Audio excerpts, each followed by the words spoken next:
आप सभी लगातार तालियां बजाकर इस उत्सव का शुभारंभ में अपनी भागीदारी सुनिश्चित करें।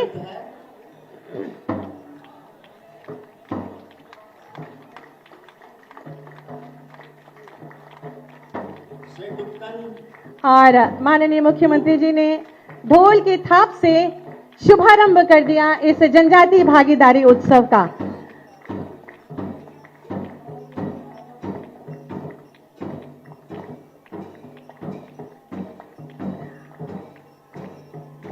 और माननीय मुख्यमंत्री जी की ढोल की थाप पर हमारे अरुणाचल के कलाकार अपनी जनजातीय प्रस्तुति के साथ, आप सभी की दमदार लगातार तालियां।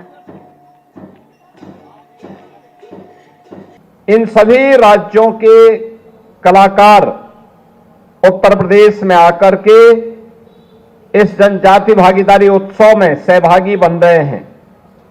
इस कार्यक्रम में एक हस्तशिल्प और कला प्रदर्शनी का भी आयोजन किया गया है और साथ साथ एक व्यंजन मेला भी लग रहा है जिसमें जैवनार और देसी स्वाद जो जुड़े हुए हैं उनको भी यहां पे प्रस्तुत करने के साथ ही जनजातीय साहित्य को समर्पित साहित्यिक और विकास मंच जो जनजातीय साहित्य के साथ साथ धरती आबा के प्रति हम सम्मान का भाव व्यक्त कर सकें, इसको समझने देखने का एक मंच हम सबको प्राप्त हो रहा है।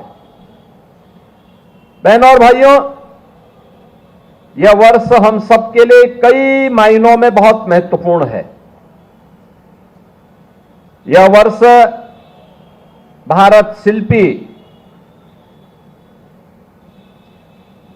लौह पुरुष सरदार वल्लभ भाई पटेल की 150 वर्ष जयंती के पूरे होने का वर्ष है। यह वर्ष धरती आबा भगवान बिरसा मुंडा की जयंती के 150 वर्ष पूर्ण होने का वर्ष भी है। याद करिए, 31 अक्टूबर 1875 को लौह पुरुष सरदार वल्लभ भाई पटेल का जन्म होता है और 15 नवंबर 1875 को धरती आबा भगवान बिरसा मुंडा का जन्म होता है। यह वर्ष भारत का राष्ट्रगीत वंदे मातरम के भी 150 वर्ष में प्रवेश करने का वर्ष है। यानी एक अमर गीत जिसने भारत की जनचेतना को जागरूक करते हुए भारत की स्वाधीनता को एक नया मंत्र दिया था, उसके भी 150 वर्ष पूर्ण होने की ओर अग्रसर हुए हैं। और यह वर्ष भारत के संविधान, जैसे बाबा साहब भीमराव अंबेडकर ने जिस संविधान को भारत जैसे देश के अनुकूल बनाया था, जो स्वतंत्र भारत की एकता और अखंडता का एक आत्मा बन गई, भारत के संविधान के भी अमृत लागू होने के अमृत वर्ष में हम लोगों ने प्रवेश किया है। यानी इतनी उपलब्धियों से जुड़ा हुआ यह वर्ष इस समय हमें धरती आबा भगवान बिरसा मुंडा के प्रति कृतज्ञता ज्ञापित करने और उनके प्रति हम सब प्रेरणा प्राप्त कर सके, इस दिशा से यह वर्ष आयोजित करने का सौभाग्य प्राप्त हो रहा है। बहनों और भाइयों, आप सब जानते हैं, जैसे कि यहां समाज कल्याण मंत्री भी बता रहे थे कि धरती आबा बिरसा मुंडा भारत के स्वाधीनता के पक्षधर थे। इसके लिए उन्होंने अभियान चलाया।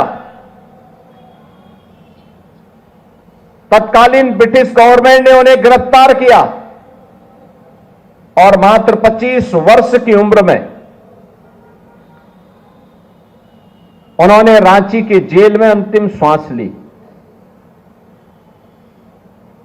उन्होंने उस समय जनजातीय समुदाय को एक ही नारा दिया था और वह नारा था, अपना देश अपना राज। यानी देश हमारा है तो राज भी हमारा होना चाहिए, विदेशी हुकूमत भारत के अंदर राज न करे।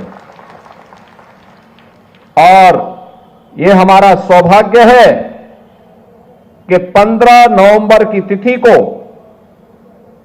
जनजातीय दिवस के रूप में पूरा भारत आयोजित कर सके।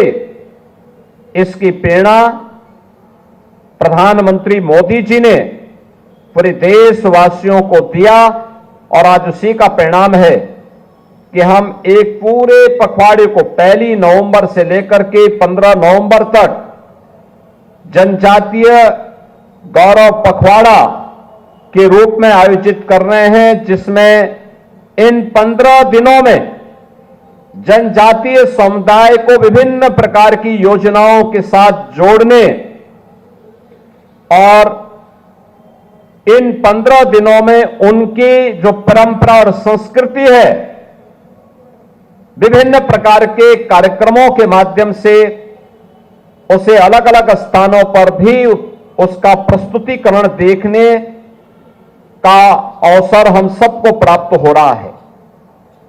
बहनों और भाइयों, उत्तर प्रदेश देश की आबादी का एक सबसे बड़ा प्रदेश है। जनजातीय समुदाय की आबादी उत्तर प्रदेश में यद्यपि कम है, कुल आबादी की तुलना में आप देखेंगे तो काफी कम है, लेकिन मुझे अब देख करके प्रसन्नता होती है। पहले हम सरकारी नौकरी के विज्ञापन निकालते थे तो सरकारी नौकरी के विज्ञापन में अनुसूचित जाति की सीटें पूरी नहीं भरी जाती थी। अभी हाल ही में हम लोगों ने 60,244 पुलिस की भर्ती की और पुलिस की भर्ती में मैं देख रहा था कि जितनी भी सीटें अनुसूचित जनजाति के लिए आरक्षित थी, वे सभी सीटें अनुसूचित जाति के ही युवाओं ने उसको पूरा भरा है, कोई सीट खाली नहीं थी। यानी ये चीजें दिखती हैं कि उनकी शिक्षा का स्तर बढ़ा है,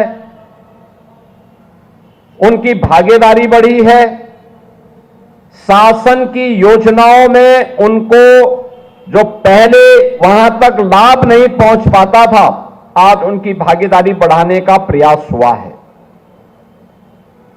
और इसीलिए हमारी सरकार ने तय किया कि जितनी भी जनजातियां उत्तर प्रदेश के अंदर हैं, उन सभी जनजातियों को उनका अधिकार प्राप्त हो और उन्हें सिचुएशन के लक्ष्य तक पहुंचाने की दिशा में सरकार कार्य करेगी। इसमें थारू, मुसहर, चेरो, बुक्सा, सहरिया, कोल या फिर गौड़, जितने भी जनजातियां हैं, इन सभी जनजातियों को शासन की सभी प्रकार की योजनाओं से